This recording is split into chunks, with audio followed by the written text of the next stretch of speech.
Hello friends, welcome to solar ज्ञान नारी news channel. आज का जो टॉपिक है वो है कोल शॉर्टेजेज इन पावर प्लांट। आप लोगों ने देखा होगा कि अभी रिसेंटली जो है अक्टूबर मंथ में और सितंबर में भी बहुत सारे न्यूज़ आए कि इंडिया के जो thermal coal based thermal power plant हैं उनकी जो कोल स्टॉक पोजीशन है वो 4 दिन से कम है, कभी आया कि 5 दिन से कम है, बहुत ही क्रिटिकल स्टेज में है। तो एक्चुअली पिक्चर क्या है, मतलब उसके बारे में एक उस पर मैंने मेरा जो अभी जो अटेम्प्ट है ये वीडियो बनाने का, उसी पूरे पिक्चर को लेकर गया कि मतलब एक्चुअल में क्या पोजीशन थी, कोल पोजीशन क्या है, या अभी भी क्या ये प्रॉब्लम है या रिजॉल्व हो गया है, परसिस्ट कर रही है कि अभी भी शॉर्टेजेज है क्या, इसको लेकर के मैंने ये वीडियो बनाया है।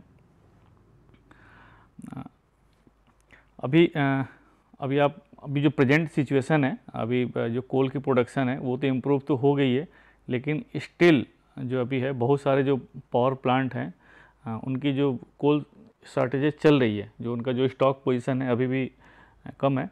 और बहुत सारे जो स्टेट्स हैं वो जो है पावर शॉर्टेजेस बहुत सारे स्टेट्स में है। जैसा कि हम सभी जानते हैं कि जो इलेक्ट्रिसिटी सब्जेक्ट है कॉन्करेंट सब्जेक्ट है, इसमें सेंट्रल गवर्नमेंट और स्टेट गवर्नमेंट का दोनों का इसमें रोल है। और जो अगर पावर प्लांट की बात करें तो सेंट्रल गवर्नमेंट के पावर प्लांट भी होते हैं और स्टेट गवर्नमेंट के पावर प्लांट होते हैं और इंडिपेंडेंट जो है प्राइवेट के भी प्लांट्स होते हैं। तो बहुत सारे स्टेट्स में जो हैं अभी भी पावर शॉर्टेजेज देखी जा रही है, जैसे कि बिहार है, पंजाब में सिचुएशन अच्छी नहीं थी, राजस्थान में सिचुएशन अच्छी नहीं थी, उड़ीसा में है और तेलंगाना में है। और इवन जो 7 से 8 स्टेट्स के जो चीफ मिनिस्टर्स हैं उन्होंने प्राइम मिनिस्टर को लेटर लिखा इस कोल पोजीशन को लेकर के और पावर शॉर्टेजेस के लेकर के कि जो कोल इंडिया के जो कोल प्रोडक्शन है इनको इम्प्रूव किया जाए और जो उनके पावर प्लांट है जो coal based thermal power plant है उनको एलोकेट किया जाए कोल प्रायोरिटी बेसिस पे। और इस सब्जेक्ट को लेकर के प्राइम मिनिस्टर ऑफिस में भी मीटिंग हुई थी और होम मिनिस्टर ने भी मीटिंग ली थी। होम मिनिस्टर ने बेसिकली पावर मिनिस्टर और जो कोल मिनिस्टर है और जो दोनों मिनिस्ट्री के जो ऑफिशियल्स हैं उनके साथ मीटिंग की थी। इसका पीछे एक्चुअली मेरा ये मीटिंग का पर्पज़ ये है कि जो पावर मिनिस्टर हैं श्री आर.के. सिंह, उनका बार बार स्टेटमेंट आ रहा है कि अभी ऐसी कोई जैसा कि मीडिया में प्रोजेक्ट किया जा रहा है कि कोल स्टॉक्स बहुत ही कम हैं या ऐसा है, लेकिन ऐसी कोई बहुत पैनिक वाली सिचुएशन नहीं है। और ये जो सिचुएशन जो बनी है, ये जो पावर की जो डिमांड बढ़ी है उसकी वजह से हुई है। और पावर डिमांड एक पॉजिटिव साइन है कि हमारी जो इकोनॉमी है वो रिवाइव कर रही है, पोस्ट कोविड जो है इकोनॉमी रिवाइव कर रही है। तो ये मिनिस्टर का जो है पावर मिनिस्टर का कई बार इस टाइप का स्टेटमेंट आ गया है, तो जिन्होंने इस चीज़ को बार बार खारिज किया है कि नहीं ऐसा कोई बहुत ही क्रिटिकल कंडीशन नहीं है कि जैसा प्रोजेक्ट किया जा रहा है मीडिया में। लेकिन अगर हम लोग क्रिसिल की रिपोर्ट की अगर हम लोग बात माने, जो तो अभी क्रिसिल रिपोर्ट ने अभी जस्ट पब्लिश किया है कि जो पावर जो आउटेजेज जो है ऑलरेडी अभी भी मतलब क्रिटिकल कंडीशन बनी हुई है। तो threat of power outages looms as almost 73% of the power capacity have less than 5 days stock. Complete detail अभी हम लोग नेक्स्ट जो अभी आएगा इसमें मैंने कवर किया है कि क्या पोजीशन है। और जो total 135 plants with the capacity of 165 megawatt, nearly 70% at the critical stage which less than 10 days of coal stock. और इलेक्ट्रिसिटी का बहुत ही इंपॉर्टेंट रोल है और हर डोमेस्टिक से लेकर के इंडस्ट्री में भी विदाउट इलेक्ट्रिसिटी अभी कुछ नहीं कर सकते हैं। और इंटायर जो मैन्युफैक्चरिंग सेक्टर है जैसे कि सीमेंट, स्टील, कंस्ट्रक्शन, उसके लिए इलेक्ट्रिसिटी चाहिए। और इस कोल शॉर्टेजेस की वजह से सब पे इम्पैक्ट पड़ा है ये। और अगर कोल की हम लोग बात करें तो कोल की रिक्वायरमेंट जो है मेनली जो भी 70% जो कोल की रिक्वायरमेंट पावर प्लांट के लिए होती है और बैलेंस जो होती है जो नॉन पावर प्लांट है उनके जैसे कि सीमेंट और इन सब में ज़रूरत पड़ती है। तो अभी इसको करने के लिए जो वहाँ जो नॉन पावर प्लांट जो हैं जो नॉन वहाँ से डाइवर्ट करके इधर, तो वो उस इंडस्ट्री में भी फ़र्क पड़ा है। अगर हम लोग बात करें कि इस साल जो भी कोल शॉर्टेजेस क्या पहली बार हुआ है क्या, इससे पहले नहीं हुआ क्या, तो इससे पहले भी हो चुका है। लेकिन इस बार यूनिक क्या है, जो कोल शॉर्टेज की हम लोग बात करें तो क्या यूनिक है इस बार, तो इस बार का जो यूनिक फीचर ये है कि इस बार जो इम्पोर्टेड जो एक्चुअली 70% जो रिक्वायरमेंट है वो डोमेस्टिक कोल से फुलफ़िल होती है और बैलेंस जो है पावर प्लांट की हम लोग बात करें तो इम्पोर्ट कोल से फुलफ़िल की जाती है, इम्पोर्टेड कोल से फुलफ़िल की जाती है। तो इस बार जो है इम्पोर्टेड कोल भी है बहुत कॉस्टली हो गया है और जो अगर ये कोल की बात करें तो ये मेनली जो कोल आता है आपका इंडोनेशिया, ऑस्ट्रेलिया और साउथ अफ्रीका से आता है। तो जो गवर्नमेंट ने जो वहाँ की जो गवर्नमेंट है उन्होंने रॉयल्टी बढ़ा दी और कोल कॉस्टली हो गया। तो जो कोल इंपोर्ट कर रहे थे तो इंपोर्ट कोल हो गया, जिसका कि डोमेस्टिक कोल पर एक बर्डन हो गया। मतलब वहाँ से लेने का एक टारगेट, मतलब इंपोर्ट हो गया, प्लांट चलाना है तो डोमेस्टिक कोल पर एक डोमेस्टिक कोल पर प्रेशर आ गया। तो इस पर एक यही है, मतलब एक यूनिक फीचर की बात करें तो। लेकिन अभी एक्सपेक्टेड ये है कि जो अभी चूँकि विंटर सीजन स्टार्ट होने वाला है तो मे भी जो डिमांड है, अभी जो पावर की डिमांड है ये कम हो जाए। और गवर्नमेंट ने काफ़ी अटेम्प्ट भी किया है कोल प्रोडक्शन बढ़ाने के लिए, तो इससे थोड़ा सा भी जो प्रॉब्लम चल रही है ये ईज आउट हो जाए। इसके लिए मिनिस्ट्री ऑफ पावर ने एक कोर कमेटी बना रखी है, कोर मैनेजमेंट कमेटी, जो डेली बेसिस पर इस कोल सिचुएशन और पावर सिचुएशन को मॉनिटरिंग कर रही है। तो आज का जो टॉपिक है, जो कोल शॉर्टेजेस की हम लोग बात करें, तो आज का टॉपिक है बेसिकली मैंने उसको 6-7 पोर्शन में डिवाइड कर रखा है। एक तो ये है कि कोल और इलेक्ट्रिसिटी को लेकर कुछ इंपॉर्टेंट फैक्ट्स क्या हैं, और हमारी कंट्री की, इंडिया की सप्लाई पोजीशन क्या है, जिसमें कि प्रेजेंट क्या इंस्टॉल कैपेसिटी और क्या जनरेशन रहा पिछले 8-10 साल का, कोल की क्या पोजीशन है। और जब हम बोलते हैं कि जो कोल जो स्टॉक है, जो कोल का स्टॉक पोजीशन थर्मल प्लांट है बहुत ही क्रिटिकल स्टेज में, तो क्रिटिकल और सुपर क्रिटिकल का डेफिनेशन क्या है, कब हम बोलते हैं क्रिटिकल हो सकता है, कब सुपर क्रिटिकल हो सकता है। और अगर हम लोग थर्मल पावर प्लांट की स्टॉक पोजीशन की बात करें तो as per central electricity authority क्या पोजीशन है, और डोमेस्टिक का क्या कोल प्रोडक्शन रहा। तो ये कोल पोजीशन को लेकर के इस पर मैंने आगे कवर किया है। प्लस क्या एक्चुअली में हम जो अभी रिन्यूएबल एनर्जी का जो पेनिट्रेशन हो रहा है सिस्टम में, या रिन्यूएबल एनर्जी पर गवर्नमेंट जो जोर दी, इसकी वजह से क्या कोल प्लांट्स जो है आने वाले टाइम में बंद हो जाएंगे या नहीं रहेंगे, तो उसको लेकर के एक पिक्चर इसमें दिया हुआ है। 29-30 तक क्या पोजीशन रहेगी उस पर हम डिस्कस करेंगे। और जो अभी आज जो इस बार जो भी हुआ है शॉर्टेजेस की बात करेंगे, तो किस रीजन से शॉर्टेजेस हुए हैं, ये सितंबर और अक्टूबर में जो क्रिटिकल कंडीशन आ गई थी थर्मल पावर प्लांट की, तो किस रीजन से ये शॉर्टेजेज हुए हैं और इसका सॉल्यूशंस क्या हो सकता है। तो आइए बात करते हैं। तो कुछ इंपॉर्टेंट फैक्ट्स की जो बात कर रहे थे, तो इसमें जो कोल इंडिया लिमिटेड जो है, जो इंडिया की जो टोटल कोल रिक्वायरमेंट है उसका 83% जो है कोल इंडिया फुलफिल करता है थ्रू 345 माइंस के।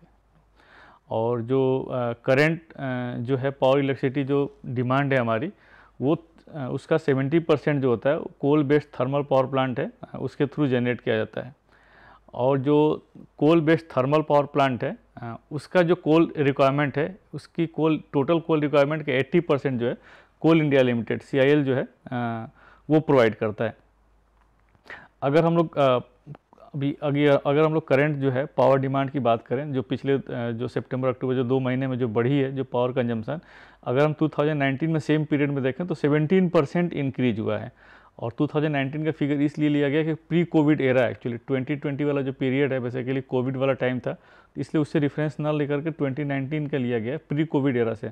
तो उस समय जो 2019 में जो डिमांड थी और अभी जो डिमांड है इस टाइम पे 17% बढ़ी है इलेक्ट्रिसिटी डिमांड जो है। और जो इंडिया जो है कोल का second largest importer after China सबसे बड़ा इम्पोर्टर है कोल को लेकर के, और सेकेंड लार्जेस्ट जो इम्पोर्टर है इंडिया है वो। और कोल रिजर्व की बात करें अगर ऑल ओवर वर्ल्ड, तो इंडिया जो है 4th पोजीशन पे है कोल रिजर्व को लेकर के। और जो कोल जो मेनली जो इंपोर्ट किया जाता है अभी आज की डेट में इंडिया में, वो है आपका ऑस्ट्रेलिया और इंडोनेशिया और साउथ अफ्रीका से इंपोर्ट किया जाता है। लेकिन अगर इंटरनेशनल एनर्जी एजेंसी IA की रिपोर्ट की अगर हम लोग बात करें, तो IA ने एक रिपोर्ट पब्लिश की है अभी, IEA इंडियाज एनर्जी आउटलुक 2021। इसमें उसने ये बताया कि ठीक है, जो अगर परसेंटेज के टर्म्स में जो coal based thermal power plant है उनका जो शेयर है वो परसेंटेज टर्म्स में तो घटता जाएगा, लेकिन जो एब्सोल्यूट टर्म्स में जो है एब्सोल्यूट टर्म्स में वो बढ़ेगा। तो वो डिमांड उसने ये बताया कि अगर हम लोग उसने 2040 तक का फिगर लिया है, तो total primary energy demand will steadily decline in percentage terms from 44% in 2019 to 34% in 2040. Stated policy scenario, demand for the coal will still grow by 31% over the same period in absolute terms for the from 413 million tons of oil equivalent in 2019 to 541 million tons of oil equivalent in 2040. तो इसने ये बताया आप इसमें ये कि जो percentage terms में टोटल डिमांड में जो कोल का जो रेशियो है वो कम हो जाएगा, लेकिन एब्सोल्यूट टर्म्स में बढ़ जाएगा। अब जो मैंने बताया कि 2019-30 का जो सीनेरियो उसमें और पिक्चर क्लियर हो जाएगी एग्जैक्ट कि क्या कोल थर्मल प्लांट हैं उसमें क्या इनका रेशियो रहेगा, मतलब इंस्टॉलेशन के टर्म्स में कितना रेशियो रहेगा और जनरेशन के टर्म्स में क्या रेशियो रहेगा। अब हम बात करते हैं कि इस बार जो कोल शॉर्टेज हुई उसके क्या रीजन्स हैं। तो 6-7 रीजन्स मैंने थोड़ा एनालिसिस और सर्वे और जो रिसर्च करके निकाला है। तो उसमें 6-7 जो मेजर जो मेजर रीजन है। एक तो ये कि जो पावर डिमांड की बात करें, तो अगर हम लोग प्री कोविड एरा 2019 की बात करें और अभी 2019 की बात करें, तो जो डिमांड है बेसिकली डिमांड काफ़ी बड़ी है। अगर हम लोग फाइनेंशियल ईयर 19 और फाइनेंशियल ईयर 20 की बात करें, तो उस समय जो अगर परसेंटेज ग्रोथ था अगर डिमांड का, तो परसेंटेज ग्रोथ बहुत ज़्यादा हुआ नहीं है। 1375 मिलियन यूनिट्स फाइनेंशियल ईयर 19 में था और फाइनेंशियल ईयर 20 में 1389 मिलियन यूनिट्स था, तो कुछ भी इंक्रीज़ नहीं हुआ। और फाइनेंशियल ईयर 20 में 138, तो अगर तीनों फाइनेंशियल ईयर के हम लोग बात करें, financial year 19, financial year 20, financial 21 में, तो 1375 मिलियन यूनिट्स, 1389 मिलियन यूनिट्स और 1380 मिलता है। कंपेरेटिवली में अगर देखा तो सब लगभग एक ही, कोई भी बहुत ज़्यादा इंक्रीज़ नहीं हुआ। लेकिन फाइनेंशियल ईयर 20 अभी जो हम बात करते हैं 22 की बात करें, तो अप्रैल से लेकर के जो अगस्त तक जो है इसमें डिमांड काफ़ी इंक्रीज़ कर गई है, बहुत ज़्यादा इंक्रीज़ कर गया। और परसेंटेज टर्म्स में अगर हम लोग बात करें थर्मल पावर प्लांट का, तो पहले 61.9% था 2019 में जो शेयर था, जो अभी बढ़ करके 66.4% हो गया है पावर मिक्स में, अगर थर्मल बेस्ड पावर प्लांट की बात करते हैं। और अगर कंजम्पशन की बात करें तो आप इसमें देख सकते हैं कि जो 124 बिलियन यूनिट्स जो अगस्त 21 में जो पावर कंज्यूम किया है, और सेम पीरियड में अगस्त 2019 में अगर लेते हैं तो 106 बिलियन यूनिट्स था। जो मैंने बताया फिर कि जो 2019 वाला पीरियड ये है कि प्री कोविड एरा है, इसलिए उसका रेफरेंस लेवल अभी 2019 लिया जा रहा है। तो अगस्त 2019 में जो कंजम्पशन था 106 बिलियन यूनिट्स था, और अभी आज की डेट में अगस्त 21 में 124 बिलियन यूनिट्स थे। तो करीब करीब देखिए 20% के आसपास यहाँ पर डिमांड इंक्रीज़ कर जा रही है। और जो थर्मल का जो शेयर है, इस डिमांड इंक्रीज़ करने की वजह से जो थर्मल पावर प्लांट का जो शेयर है वो भी 2019 में 61.9% था, उससे बढ़ करके 66.4% हो जाता है। तो एक तो डिमांड तो बढ़ी है, एक तो सबसे मेजर जो रीज़न है डिमांड बढ़ने की वजह से, क्योंकि जो टोटल पावर डिमांड का 70% coal based thermal power plant से आता है, coal based plus lignite based. तो मेजॉरिटी कोल बेस्ड है, तो coal based thermal power plant से आता है। तो जो डिमांड जो फुलफिल हुआ है वो coal based thermal power plant से उसी रेशियो में वो ज़्यादा कर सकता है, क्योंकि और जो रिसोर्सेज हैं जैसे रिन्यूएबल्स हैं, सोलर विंड, इसमें हम कुछ कर नहीं सकते हैं। हाइड्रो भी लिमिटेड है, हाइड्रो की डिमांड तो बढ़ाया तो गया, चूँकि अभी जो रेनी सीजन था, जो इस वजह से हाइड्रो की डिमांड तो बढ़ाई गई, लेकिन वो मैक्सिमम जो बर्डन था coal based thermal power plant पे था। तो क्योंकि मैक्सिमम जो डिमांड थी 70% जो डिमांड है, इलेक्ट्रिसिटी डिमांड है, thermal based power plant, coal based thermal power plant है, इसी के थ्रू फुलफिल की जाती है।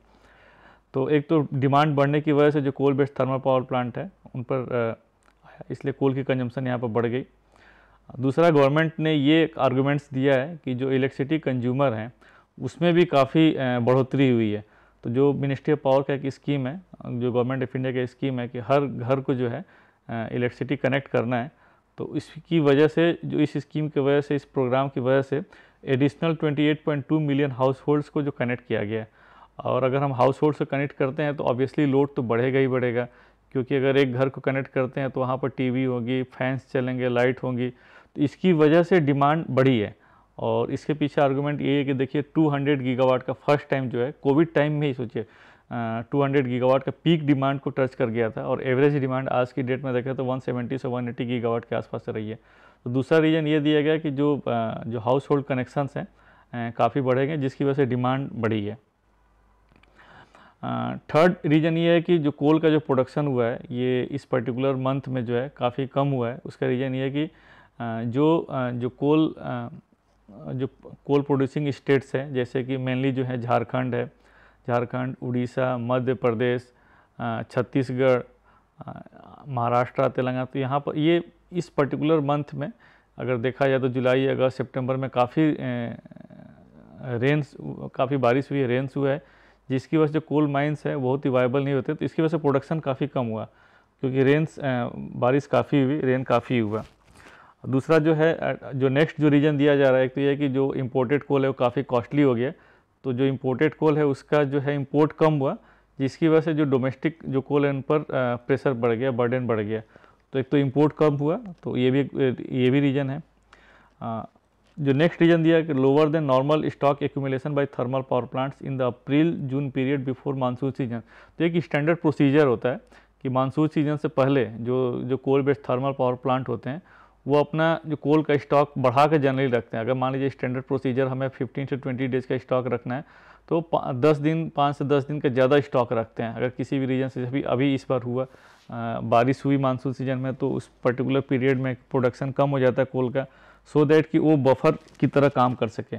इस बार जो थर्मल पावर प्लांट है, इस बार क्या मतलब जो थर्मल पावर प्लांट है जो स्टैंडर्ड जितना कोल स्टॉक पोजीशन रखना चाहिए उन्होंने उतना स्टॉक पोजीशन नहीं रखा, जिसकी वजह से ये इस बार कोल शॉर्टेजेस काफ़ी हो गए। नेक्स्ट है जो CIL जो कोल इंडिया लिमिटेड है, CIL regulated supply to thermal power plants due to payment issue. Actually इस पर क्या होगा कि CIL थोड़ा सा और भी स्ट्रिक्ट हो गया। जो coal based thermal power plant है, CIL ने उनको कोल देना बंद कर दिया, बहुत सारे प्लांट्स को कोल देना बंद कर दिया, या कोल का जो सप्लाई है कम कर दिया क्योंकि पेमेंट्स उसको नहीं आ रही थी। और जो coal based thermal power plant है उनको पेमेंट जो JNK तो उनको पेमेंट आती है डिस्कॉम से, तो डिस्कॉम भी उनको पे नहीं, क्योंकि अभी हम सभी जानते हैं कि आज की डेट में डिस्कॉम की जो कंडीशन है वो बहुत अच्छी नहीं है। तो डिस्कॉम से पेमेंट होती है जेनको को, जो थर्मल बेस्ड पावर प्लांट होते हैं, जेनेटिंग कंपनी होती है, वो फर्दर कोल इंडिया लिमिटेड को पेमेंट करते हैं। तो चूंकि डिस्कॉम से पेमेंट नहीं आते, काफ़ी ड्यूज है डिस्कॉम के ऊपर, तो इसलिए जो थर्मल बेस्ड पावर प्लांट है वो CIL को पेमेंट नहीं कर पा रहे थे। तो CIL ने कहा कि जब तक पेमेंट नहीं आएगी तब तक हम आपको कोल कम कर देंगे, या बहुत सारे प्लांट्स में उन्होंने कोल सप्लाई कम कर दिया, बंद कर दिया। तो ये भी एक बहुत बड़ा रीजन था, जिसकी वजह से क्या कि जो कोल स्टॉक पोजीशन थे काफ़ी कम हो गई। तो ये मेजर जो है 6 रीजन्स थे जो इस बार कोल शॉर्टेजेस के थे। अब हम बात करते हैं एक्चुअल पावर सप्लाई पोजीशन क्या है, क्योंकि सारी चीज़ें इंटरलिंक्ड हैं। कोल थर्मल बेस्ड पावर प्लांट है या कोल की पोजीशन है, इलेक्ट्रिसिटी क्या जनरेशन रहा, कैसे डिमांड हुई, तो अब उसका पूरा क्लियर पिक्चर हम देखते हैं। तो अभी आज की डेट में हम लोग बात करें, ये as per central electricity authority report है, एज पर सितंबर 2021 तक टोटल जो इंस्टॉल कैपेसिटी है इंडिया की 388 गीगावाट है, जिसमें कि 4 कैटेगरी होती है। एक तो थर्मल बेस्ड पावर प्लांट होते हैं, न्यूक्लियर, लार्ज हाइड्रो और रिन्यूएबल एनर्जी सोर्सेस। जो थर्मल बेस्ड पावर प्लांट होते हैं उनको 4 कैटेगरी में डिवाइड किया गया है, coal based thermal power plant, lignite based, gas based and diesel based. तो जो coal based thermal power plant है उनकी इंस्टॉल कैपेसिटी 201.99 गीगावाट है। अगर परसेंटेज टर्म्स में बात करें तो टोटल इंस्टॉल कैपेसिटी का 51.9% है। लेकिन अगर जनरेशन टर्म्स में बात करें तो जो coal based thermal power plant है 68.22% जनरेशन टर्म्स में होते हैं, जैसे कि बताया कि। और लिग्नाइट क्या है, लिग्नाइट की जो इंस्टॉल कैपेसिटी है 6.62 गीगावाट है, जो कि टोटल इंस्टॉल कैपेसिटी का 1.7% है, लेकिन जनरेशन टर्म्स में 1.89। तो कोल प्लस लिग्नाइट को अगर मिलाते हैं तो अप्रॉक्सीमेटली 70% जो है टोटल जनरेशन का 70% इन प्लांटों से आता है। फिर गैस बेस्ड पावर प्लांट है, गैस बेस्ड पावर प्लांट की भी कैपेसिटी 24.9 गीगावाट है, जो कि टोटल इंस्टॉल कैपेसिटी का 6.4% है। लेकिन अभी आज के डेट में जो गैस बेस्ड पावर प्लांट है वो चल नहीं रहे, क्योंकि गैस है ही नहीं, गैस इनको नहीं मिल पा रही है। और जो डीजल जो प्लांट है वो 0.5 गीगावाट है, मतलब 500 मेगावाट के आसपास है, जो कि 0.13% है, ये 3.11% जनरेशन टर्म्स में। न्यूक्लियर 6.78 गीगावाट है, जो कि इंस्टॉल कैपेसिटी के टर्म्स में 1.74% है, लेकिन जनरेशन टर्म्स में 3.32% है। लार्ज हाइड्रो है 46.5 गीगावाट, जो कि 12% है, और जनरेशन टर्म्स में 14.4% है। अगर रिन्यूएबल एनर्जी सोर्सेज की बात करते हैं, रिन्यूएबल में 4 कंपोनेंट है, solar, wind, small hydro and bio. तो चारों कंपोनेंट का जो इंस्टॉल कैपेसिटी 101.53 गीगावाट है, जो कि टोटल इंस्टॉल कैपेसिटी का 26.11% है, और जनरेशन टर्म्स में 9.04% है। तो ये टोटल 388 गीगावाट के बाद हम लोग बात करते हैं। तो आप देख सकते हैं इसमें कोल प्लस लिग्नाइट है, जो मेजॉरिटी जो जनरेशन है आपका कोल प्लस लिग्नाइट से 70% के आसपास टोटल जनरेशन आ रहा है, और टोटल जो इंस्टॉल कैपेसिटी है ये 53% के आसपास है। अब हम बात करते हैं पिछले अगर 10 सालों की अगर हम लोग बात करें कि टोटल कितनी जनरेशन रहा और क्या ग्रोथ रहा, तो आप इस ग्राफ में देख सकते हैं टोटल जनरेशन अगर है, ये जो जनरेशन है इसमें ये रिन्यूएबल एनर्जी सोर्सेज को लेकर के है। तो आप देख रहे हैं कि हर साल जो है आप देखिए 2009 से 2009-10 में था 805.4 बिलियन यूनिट्स जनरेट हुआ और ग्रोथ 7.5% था। तो ये ग्रोथ जो था पिछले ईयर के रिस्पेक्ट में लिया जाता है। तो ग्रोथ 7.15% 2009-10 में था, फिर 5.59 2010-11, फिर 2011-12 9.14। ये ग्रोथ आपका बढ़ता जा रहा है। लेकिन अगर हम फिगर यहाँ पर आइए, आप देखिए 2017-18 में अगर हम देखते हैं तो 1308 बिलियन यूनिट्स रहा टोटल जनरेशन, और 2018-19 में 1376 बिलियन यूनिट्स रहा, 2019-20 में 1389.1 बिलियन यूनिट्स, 2020-21 में 1381.9। तो अगर हम 3 सालों का फिगर देखें, लास्ट 3 ईयर्स का फिगर देखें 2018-19, 19-20, 2021, तो जनरेशन में बहुत ज़्यादा वेरिएशन हुआ ही नहीं। मतलब जितना था तीनों साल का ग्रोथ मतलब कुछ है ही नहीं, बिल्कुल उतना ही। देखिए 13 अगर हम लोग ग्रोथ की बात करें तो देखिए बिल्कुल है ही नहीं। 18-19 में अगर पिछले साल के रिस्पेक्ट में 5.9 था, लेकिन 19-20 में 0.95, इवन 2021 में तो घट गया, जो टोटल जो जनरेशन था घट गया, डिमांड इतनी हुई नहीं। तो 3 साल बिल्कुल फ्लैट रहा 18-19, 19-20 और 2021। तो अगर 3 साल फ्लैट रहा तो इतना जनरेशन के रिस्पेक्ट में अगर 70% जो जनरेशन है कोल बेस्ड पावर प्लांट से, तो जो प्रोडक्शन भी रहा कोल इंडिया लिमिटेड का, वो भी इसको मीट करने के लिए उतना प्रोडक्शन रहा। अब इसको थोड़ा सा हम नेक्स्ट देखते हैं कि अगर ये कोल और लिग्नाइट बेस्ड जो प्लांट है इनका पीएलएफ देखिए 15-16 में 62.29% था और 16-17 में मतलब ये घटता गया। तो देखिए पीएलएफ जो है, प्लांट लोड फैक्टर जो है, बेसिकली ये धीरे धीरे कम होता गया और ये 2018-19 तक कम हो गया। 17-18, 18-19 में अप्रॉक्सीमेटली सेम रहा, फिर 19-20 में 55.99 आ गया, फिर 2021 में 53.37 आ गया। ये घटता जा रहा है, लेकिन 21-22 में ये बढ़ गया, क्योंकि अभी जो है डिमांड चूँकि बढ़ गई, इलेक्ट्रिसिटी की डिमांड बढ़ गई, और इलेक्ट्रिसिटी की डिमांड बढ़ी तो मैक्सिमम जो डिमांड है कोल बेस्ड प्लांट से फुलफिल की जाती है, तो इसलिए यहाँ पर पीएलएफ बढ़ गया। और उधर जो घट गया तो उसका सबसे बड़ा रीज़न यहाँ पर ये है कि जो टोटल डिमांड तो हमारी पिछले 3 साल में हम देख रहे थे बढ़ी तो है नहीं, लेकिन जो कैपेसिटी एडिशन हुआ, जो अदर जो प्लांट्स लगे, वो मैक्सिमम जो कैपेसिटी एडिशन हुआ रिन्यूएबल एनर्जी सोर्सेज में हुआ, सोलर और विंड कैपेसिटी ज़्यादा लगी, जिसकी वजह से इनका भी जो रिन्यूएबल एनर्जी सोर्सेज का जो पावर जनरेशन रहा उसका कंट्रीब्यूट रहा, उसकी वजह से थर्मल जो प्लांट है उनका पीएलएफ कम हो गया। लेकिन 21-22 में पिछले साल के रिस्पेक्ट में पीएलएफ बढ़ गया, रीजन बीइंग अभी डिमांड बढ़ गई। और एक्चुअल अगर हम लोग पावर सप्लाई पोजीशन की हम लोग बात करें तो देखिए एनर्जी रिक्वायरमेंट और अवेलेबिलिटी कितनी रही, तो 15-16 और में अगर फिगर देखें हम लोग तो उसमें 11,14,408 मिलियन यूनिट्स रिक्वायरमेंट थी, लेकिन अवेलेबिलिटी 10,90,850 मिलियन यूनिट्स हुआ। तो टोटल जो अगर हम डेफिसिट की बात करें तो -2.1% रहा डेफिसिट में। 16-17 में भी इतना ही रहा, 17-18, 18-19 ये सब आप देख रहे हैं, 21-22।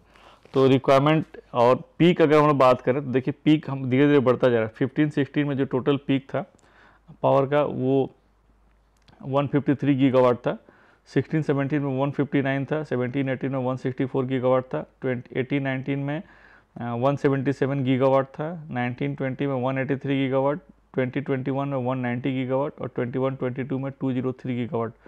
तो ये पीक डिमांड जो है आप देखिए ईयर बाई ईयर बढ़ती जाए, और पीक डिमांड और जो पीक मेट किया गया तो बहुत ज़्यादा डिफरेंसेस नहीं रहा, डेफिसिट रहा, लेकिन फिर भी हम मीट कर लिए। अगर देखिए अगर हम 21-22 की बात करें तो अभी जो पीक डिमांड थी 203 गीगावाट थी और 200 गीगावाट हमने अचीव कर लिया।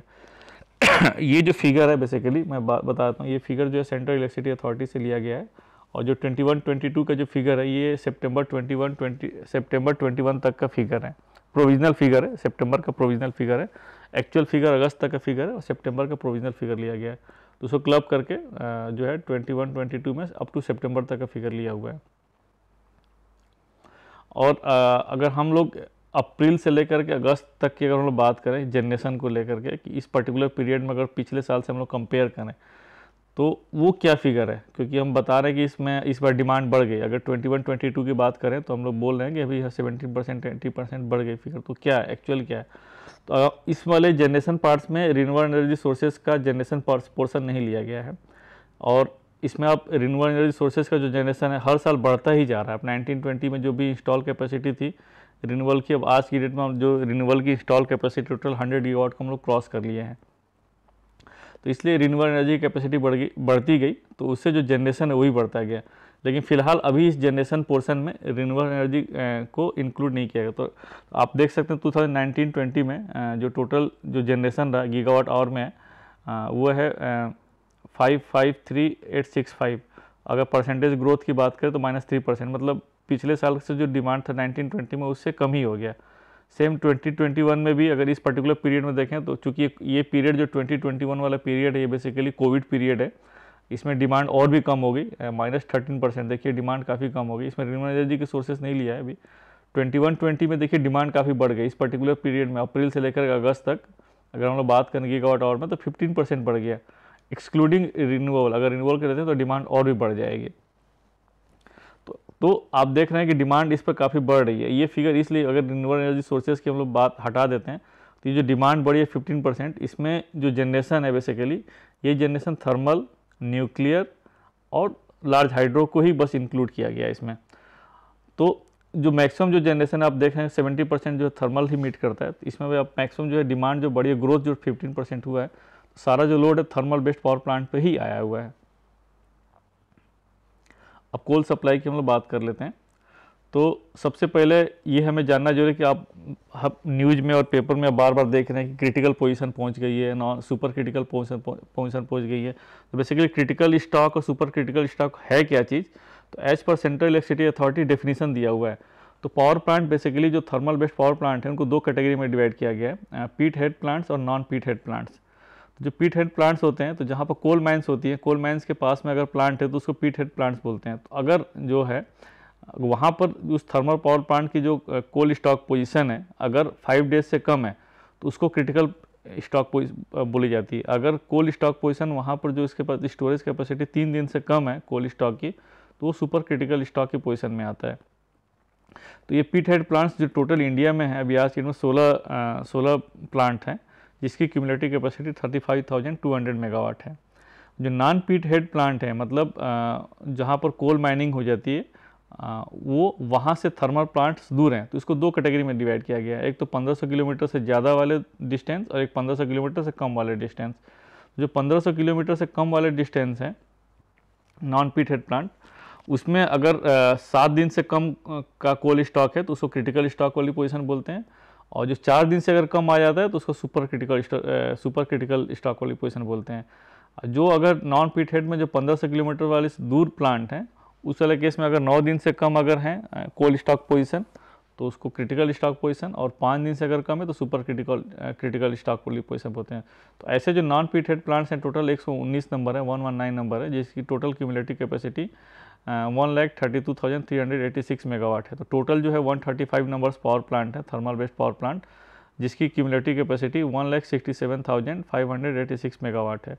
ये बेसिकली ये वाले प्लांट है जिसको सेंट्रल इलेक्ट्रिसिटी अथॉरिटी जो है मॉनिटर करता है, और जो थर्मल पावर प्लांट का कोल लिंकेजेज ऑलरेडी हैं टाइड अप, तो ये उस वाले प्लांट की पोजीशन है। Otherwise thermal based power plant की जो इंस्टॉल कैपेसिटी है वो 202 गीगावाट है, 2 लाख मेगावाट के आसपास है। और अगर हम लोग डेली बेसिस जो कोल रिक्वायरमेंट की बात करते हैं तो एक डेफिनेशन क्या दिया है कि daily coal requirement is based on maximum of the requirement for average actual consumption of the plant for the last 7 days or requirement for install capacity of the plant at 55% of the PLF। तो जो last 7 days की जो requirement है उसकी average जो है value आती है वो पर डे स्टॉक पोजीशन हो गई, या जो 55% PLF पर जो जितनी कोल की रिक्वायरमेंट होती वो वाली पोजीशन हो गई। तो ये एक्चुअली ये डेफिनेशन दिया गया है एक दिन के कोल स्टॉक पोजीशन के लिए। अब यहाँ पर हमने फिगर लिया है, ये जो फिगर है बेसिकली सेंट्रल इलेक्ट्रिसिटी अथॉरिटी से लिया हुआ है। तो ये टोटल फिगर सितंबर 2021 का फिगर है। तो इसमें आप देख सकते हैं कि मैंने इसमें जो 1 सितंबर 2021 का लिया है, 5 सितंबर, 10 सितंबर, 15 सितंबर, 28 सितंबर और 25 सितंबर। तो आप देखिए इसमें जो कोल जो thermal based coal power plant है उनको 0 डे का जो स्टॉक है, मतलब कुछ भी स्टॉक है नहीं, उसमें ऐसे कितने प्लांट्स हैं। तो 1 सितंबर 2021 का अगर फिगर देखते हैं हम लोग, तो इसमें टोटल 8 प्लांट्स हैं जिसकी क्यूमुलेटिव कैपेसिटी 12,065 मेगावाट है। मतलब ऐसे 8 प्लांट थे जिनकी क्यूमुलेटिव कैपेसिटी 12,000 थी, जिसके पास एक दिन का भी स्टॉक नहीं था, 0 स्टॉक। आप देख सकते हैं 1 सितंबर में ये कंडीशन, एक दिन का स्टॉक जो है टोटल 8 प्लांट हैं जिनकी क्यूमुलेटिव कैपेसिटी 8,680 मेगावाट है। तो टोटल जो इसमें स्टॉक पोजीशन लिया हुआ है टोटल 8 डे का लिया गया है। तो अगर 8 दिन से कम, तो 8 दिन से कम जो स्टॉक पोजीशन है उसमें, मतलब किसी के पास 3 दिन का स्टॉक था, किसी के पास 4 दिन का स्टॉक था, किसी के पास 6 दिन का स्टॉक था। अगर हम टोटल 7 डे का, अगर 7 या 8 डे का कम का स्टॉक में, तो टोटल ऐसे 79 नंबर ऑफ प्लांट्स थे जिनकी क्यूमुलेटिव कैपेसिटी 98,467 मेगावाट थी। 1 सितंबर 2021 को टोटल 79 प्लांट्स थे जिनकी क्यूमुलेटिव कैपेसिटी 98,467 मेगावाट थी। उनका स्टॉक पोजीशन 7 दिन से कम था। अब देखिए, अब ये फिगर 5 सितंबर 2021 को देखते हैं, तो ऐसे जो प्लांट थे 79 प्लांट्स, वो बढ़ करके अब 86 प्लांट्स हो जाते हैं। 86 नंबर प्लांट्स जिनकी क्यूमुलेटिव कैपेसिटी 1,09,327 मेगावाट होती है। यहाँ पर देखिए और पोजीशन डिटोरेट होती गई। जो टोटल अगर स्टॉक पोजीशन की हम लोग बात करें 7 से 8 दिन की कम है। फिर 10 सितंबर 2021 की बात करते हैं, वहाँ पर अब प्लांट 86 से 91 प्लांट्स हो जाते हैं जिनकी स्टॉक पोजीशन 1,09,297 हो जाती है।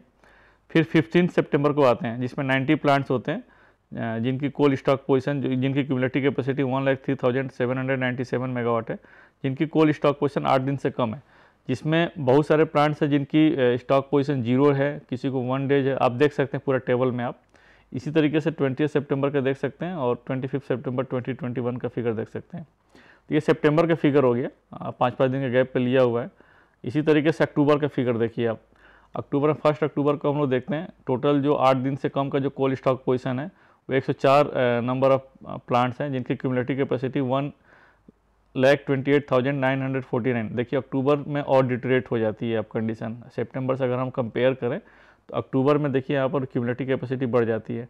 5 अक्टूबर को देखिए और डिटरेट हो जाती है। 106 नंबर ऑफ प्लांट्स हैं जिनकी क्यूमुलेटिव कैपेसिटी 1,31,869 मेगावाट हो जाती है। इसी तरीके से 10 अक्टूबर को देखिए और डिटरेट होती गई। 115 नंबर ऑफ प्लांट्स हैं जिनकी क्यूमुलेटिव कैपेसिटी 1,40,214 मेगावाट हो जाती है।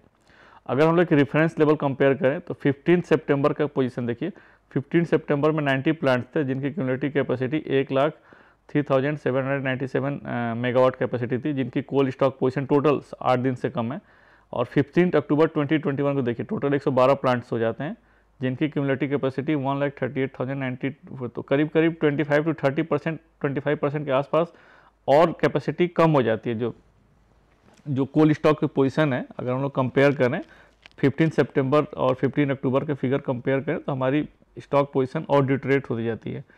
ये लेटेस्ट पोजीशन देखिए 24 अक्टूबर 2021 का जिसमें कि जो कोल स्टॉक पोजीशन है अगर हम लोग बात करें तो टोटल 8 प्लांट हैं जिनकी क्यूमुलेटिव कैपेसिटी 8,000 मेगावाट है। उनकी स्टॉक पोजीशन अभी भी 0 है, आप देख सकते हैं। और ऐसे प्लांट्स जिनकी केवल स्टॉक पोजीशन केवल एक दिन की है, 1 डे की है, वैसे 14 प्लांट्स हैं जिनकी क्यूमुलेटिव कैपेसिटी 19,510 मेगावाट है। इसी तरीके से 23 प्लांट्स हैं जिनकी क्यूमुलेटिव कैपेसिटी 31,735 मेगावाट है, जिनकी स्टॉक पोजीशन केवल 2 दिन का है। तो आप देखिए अभी भी जो सिचुएशन है एज ऑन डेट, अगर 24 अक्टूबर का लेटेस्ट फिगर है सेंट्रल इलेक्ट्रिसिटी अथॉरिटी पर, तो अभी भी लेटेस्ट ये फिगर जो है अभी भी बहुत सही फिगर नहीं है। मतलब कोल स्टॉक की पोजीशन जो है अभी भी बहुत सारे प्लांट्स में क्रिटिकल कंडीशन में ही है, क्रिटिकल सुपर क्रिटिकल कंडीशन में ही है। बट यहाँ पर थोड़ा सा बस एडवांटेज इन द सेंस ये बोल सकते हैं कि कोल की प्रोडक्शन जो है गवर्नमेंट ने काफ़ी इनिशिएटिव लिया तो कोल की प्रोडक्शन बढ़ी है, तो इसलिए थोड़ा सा ईज आउट हो जाएगा। प्लस ये जो सीजन जो है अब ठंड आ रही है, विंटर सीजन आ रहा है, तो डिमांड अब धीरे धीरे कम होगा, तो ये वाली जो पोजीशन है थोड़ी सी इम्प्रूव हो जाएगी। तो मे भी कि इतनी अभी जो क्रिटिकल पोजीशन है ये इस वाली पोजीशन में ना आए। अब हम कोल प्रोडक्शन की बात करते हैं, तो जो डोमेस्टिक कोल प्रोडक्शन है आप देखिए यहाँ पर डोमेस्टिक कोल प्रोडक्शन जो यहाँ पर 3 कंपनी है, CIL, SCCL, अदर कैप्टिव के लिए 2010-11 में total 532.6 million tons of oil equivalent, million turns निकला है कोल प्रोडक्शन, यहाँ पर जो रॉ कोल है 2011-12 में 539.95 और 2012-13 ये फिगर आप इसमें आप देख सकते हैं। अब लास्ट के हम लोग 3 फिगर की बात करते हैं तो 2018-19 में 728.72 टोटल निकला था, 2019-20 में 730 और 2020-21 में 716। तो ये फिगर बहुत ज़्यादा वेरी नहीं किया है, फिगर देखने में बहुत ज़्यादा उतना ही है। तो कोल प्रोडक्शन कंटिन्यूसली लगभग इसी रेंज में ही रहा है। आप यहाँ पर ग्राफ से भी देख सकते हैं, चारों कंपनियों का दिया हुआ है। कोल इंडिया का ग्राफ जो है धीरे धीरे बढ़ तो रहा है, लेकिन लास्ट में हम लोग देख सकते हैं कोल इंडिया ने जो 2018-19 में अगर हम बात करें तो 606 मिलियन टन्स कोल प्रोड्यूस किया, फिर 2019-20 में 602 और इवन 2020-21 में कम हो गया, 596.22 हो गया। तो कोल इंडिया लिमिटेड जो है, जो मैक्सिमम जो अभी इंडिया की जो 70% जो थर्मल जो प्लांट है उसकी रिक्वायरमेंट फुलफिल करता है कोल इंडिया। तो प्रोडक्शन जो 3 सालों में कम कंटिन्यूसली सेम ही रहा। उसका रीज़न ये है कि जो 3 साल की जो डिमांड थी, जो पावर डिमांड थी, वो भी अप्रॉक्सीमेटली बढ़ी नहीं, अप्रॉक्सीमेटली के बढ़ी ही नहीं, उतनी ही रही। तो इसलिए कोल का भी जो है था बहुत ज़्यादा इस पर लोड नहीं आया। लेकिन अब चूँकि अचानक से ये डिमांड काफ़ी बढ़ी है, अब कोल प्रोडक्शन इतनी अचानक नहीं बढ़ाई जा सकती है, इसलिए सिचुएशन थोड़ी सी ये क्रिएट हो गई। अभी जो शॉर्टेजेज वाली सिचुएशन है इसलिए क्रिएट हो गई, प्लस जो रेनी सीजन वाला जो कंडीशन था वो भी मतलब आ गया। अब हम बात करते हैं, अब देख सकते हैं ये ग्राफ दिया हुआ है इसमें ऑल इंडिया लोड कर्व का। ये जो स्लाइड है, ये स्लाइड मैंने कोल इंडिया लिमिटेड की से लिया हुआ है इसमें। तो इसमें कोल इंडिया लिमिटेड ने अपने तरीके से जस्टिफाई किया है, लेकिन इसको भी स्लाइड लेने का पर्पज़ हमारा ये है कि आप देख सकते हैं कि जो लोड है बेसिकली 2 टाइम पे लोड आता है, मॉर्निंग और इवनिंग में लोड आता है। तो जो मॉर्निंग का जो टाइम होता है 10 बजे के आसपास जो लोड आता है, 9-10 के आसपास आता है। जो इवनिंग में टाइम होता है वो 5:30-6 बजे के आसपास जो है इवनिंग पीक आता है, 5 के बाद आता है। तो जो बेसिकली जो लोड है, ये जो पावर रिक्वायरमेंट है, इसको जो है केवल थर्मल बेस्ड पावर प्लांट ही फुलफिल कर सकता है इस लोड को। रिन्यूएबल एनर्जी सोर्सेस चाहे अदर सोर्सेस से हम इसको अप टू सम एक्सटेंट जो है ये हाइड्रो पावर प्लांट से कर सकते हैं, लेकिन जो लोड है, जो ग्राफ है, ये थर्मल बेस्ड पावर प्लांट ही इसको फुलफिल कर सकता है। और हम देख सकते हैं कि जो इसमें बताया गया कि as it can be seen from the typical load curve in India, peak demand is post 5 PM which supports our argument, मतलब कोल इंडिया का आर्गूमेंट है, argument that coal based power plant is integral to cater to the base load till affordable storage comes in a major scale. Obviously ये है भी, आगे हम और भी देखेंगे सीनेरियो, जो 29-30 का जो सीनेरियो है। तो अभी इसलिए कोल बेस्ड पावर प्लांट को हम लोग ऐसा नहीं कि बंद कर देंगे, और ये जब तक वायबल जो स्टोरेज सोल्यूशन नहीं निकलता है तब तक कोल बेस्ड पावर प्लांट को बंद नहीं कर सकते हैं। और ऐसा भी नहीं है, अभी थोड़ा सा अगर हम लोग बात करें जो कि रिन्यूएबल एनर्जी सोर्सेज जो भी हम बात करें बहुत ज़्यादा कॉस्ट, बहुत ज़्यादा एफोर्डेबल हो गया, चीपर हो गया। तो अगर हम फाइनली कॉस्ट की बात करें, अदर कॉस्ट को भी इंक्लूड करने के बाद, तो ये कोल बेस्ड जो थर्मल पावर प्लांट जनरेशन है ये भी उसी रेंज में ही है। मतलब ऐसा नहीं कि बहुत ज़्यादा 2 रुपये की जो हम सोलर की बात कर रहे हैं तो इफेक्टिवली क्या 2 रुपये की बिजली पड़ती है क्या, ऐसा नहीं है। उसका यहाँ पर दिया हुआ रीजन देखिए, अगर मान लीजिए 2 रुपये की अगर 2.5 से 2.6 पर यूनिट की अगर सोलर जनरेशन पड़ रही है आफ्टर इंक्लूडिंग BCD, उसमें ट्रांसमिशन चार्जेस को अगर हम लोग इंक्लूड करें, अभी तो क्या ट्रांसमिशन चार्जेस जो इंटर स्टेट ट्रांसमिशन चार्जेस जो वेव्ड ऑफ है, तो अगर ट्रांसमिशन चार्जेस को अगर हम लोग इसमें कंसीडर करते हैं अप्रॉक्सीमेटली ₹1 पर यूनिट, और जो थर्मल पावर प्लांट, क्योंकि रिन्यूएबल एनर्जी सोर्सेस पेनिट्रेशन ज़्यादा हो गया, उसकी वजह से जो थर्मल बेस्ड पावर प्लांट है उनका PLF कम हो गया। PLF कम होने की वजह से जो उनका हीट रेट है बढ़ जाता है और कॉस्टिंग बढ़ जाती है, बैकिंग डाउन होने की वजह से कॉस्टिंग बढ़ जाती है। तो ये जो है 0.5 से 1 रुपीज़ का इफेक्ट आता है, इसको भी कंसीडर किया गया है। तो टोटल जो कॉस्ट आ रही है 4.5 पर यूनिट। तो बेसिकली ये कोल इंडिया ने अपने हिसाब से बताया है, लेकिन अगर हम लोग इसमें 2 तरीके और भी कॉस्टिंग ली जाती है। एक तो ये है कि जो total actual generation cost plus inter state transmission जो ट्रांसमिशन चार्जेज है वो चार्ज प्लस बैलेंसिंग चार्ज भी अगर है, तो क्योंकि जो ये पावर जो है सोलर और जो विंड पावर है, बेसिकली आज की डेट में जो रिन्यूएबल एनर्जी सोर्सेज का जो मैक्सिमम जो शेयर है इन्हीं 2 कंपोनेंट का है। तो ये इंटरमिटेंट पावर होती है, क्योंकि सोलर तो केवल दिन में ही होता है, रात को तो होता नहीं है। और विंड भी जो है, विंड ज़्यादा इंटरमिटेंट पावर है, रात में कभी विंड ज़्यादा जनरेट करता है या इवनिंग में ज़्यादा जनरेट करता है, दिन में कम करता है, तो इंटरमिटेंसी विंड में ज़्यादा है, तो इनको बैलेंस करना पड़ता है, तो बैलेंसिंग कॉस्ट भी आती है जो कि इसमें इंक्लूड नहीं किया गया है। तो कहने का मतलब है कि जो कॉस्ट जो निकल के आ रही है इसमें 4 to 4.5 पर यूनिट निकल के आ रही है, और जो थर्मल बेस्ड पावर प्लांट है आज की डेट में उनका जो वेरिएबल कॉस्ट है 2 से 3 रुपये पर यूनिट आता है। हालांकि जो थर्मल बेस्ड पावर प्लांट होते हैं तो केवल कॉस्टिंग वेरिएबल कॉस्ट नहीं देते, दोनों कॉस्ट होते हैं। जो कंपोनेंट, जो टैरिफ के 2 कंपोनेंट होते हैं, fix cost plus variable cost. तो बट इसने जस्टिफाई किया, चूँकि ये जो स्लाइड ये जो लिया है मैंने कोल इंडिया लिमिटेड की वेबसाइट से लिया हुआ इसमें, तो बट मेरा अभी बताने का मतलब इस स्लाइड को लेने का पर्पज़ अभी ये है कि जो लोड है, चाहे जो डिमांड है, कोल इंडिया जो कोल बेस्ड थर्मल प्लांट है उनके थ्रू ही फुलफिल की जा सकती है। अभी as a coal based thermal power plant है, उनको इमीडिएटली अभी ये नहीं कि हाँ इसको बंद कर दिया जाता है जिसकी रिक्वायरमेंट है, ऐसा केस नहीं है। अब हम बात करते हैं कि 2930 में क्या पोजीशन होगी। मैंने इसलिए ये स्लाइड रखने का पर्पज़ मेरा ये है कि जो रिन्यूएबल, जो अभी हम ये बात कर रहे हैं, जो अभी क्राइसिस हुई है, तो बहुत लोग का आर्गूमेंट्स ये है कि केवल रिन्यूएबल एनर्जी सोर्सेज जो है वही इसका ऑप्शन हो सकता है। तो क्या एक्चुअल में ऐसा ऑप्शन हो सकता है क्या? इसलिए ये 2930 की ये पोजीशन ली हुई है। और ये जो है सेंट्रल इलेक्ट्रिसिटी अथॉरिटी ने अभी एक रिपोर्ट पब्लिश की थी, optimal generation capacity mix for 2930। तो ये रिपोर्ट उसी, ये जो फिगर लिया हुआ उसी फिगर से लिया हुआ है। तो उसने जो कैपेसिटी जो लिया है टोटल, अभी हम ये बोलते हैं कि भाई 2930 तक जो है टोटल रिन्यूएबल एनर्जी आरी कैपेसिटी जो है 450 गीगावाट हो जाएगी, 4,50,000 मेगावाट हो जाएगा। तो ये उस फिगर को भी कंसीडर किया हुआ है। तो टोटल अगर 2930 में इस आइडियल कंडीशन के लेते हैं कि हमारी टोटल रिन्यूएबल एनर्जी कैपेसिटी अगर हमारी 450 गीगावाट हो जाती है, जिसमें कि सोलर कंपोनेंट आपका 280 गीगावाट है जो कि टोटल इंस्टॉल कैपेसिटी का 34% है, और जो विंड कैपेसिटी है 140 गीगावाट है जो कि टोटल इंस्टॉल कैपेसिटी का 17% हो जाएगा। बायोमास 10,000 है जो अभी इतना ही है। हाइड्रो आपका 60,000 हो जाएगा जो कि 8% हो जाएगा। स्मॉल हाइड्रो 5,000, ये भी अप्रॉक्सीमेटली इतना ही है, तो बहुत ज़्यादा इसमें बढ़ोतरी नहीं है। पम्प्ड स्टोरेज प्लांट है जो कि 10 गीगावाट के आसपास हो जाएगा जो कि 1% है। Coal based thermal power plant, देखिए अभी आज के में जो coal based thermal power plant है 200 गीगावाट के आसपास है, ये 266 गीगावाट हो जाएगा। तो टोटल इंस्टॉल कैपेसिटी का 33% है। लेकिन हम आगे देखेंगे जनरेशन टर्म्स में कितना आता है ये। और गैस बेस्ड जो है 25 गीगावाट है जो कि टोटल इंस्टॉल कैपेसिटी का 3% है। और न्यूक्लियर जो है 18.98 गीगावाट है जो कि टोटल इंस्टॉल कैपेसिटी का 2%। ये बेसिकली सीए ने प्रोजेक्ट किया है 450 गीगावाट को लेकर के डिमांड के साथ कि हमारी कितनी इंस्टॉल कैपेसिटी ये होगी।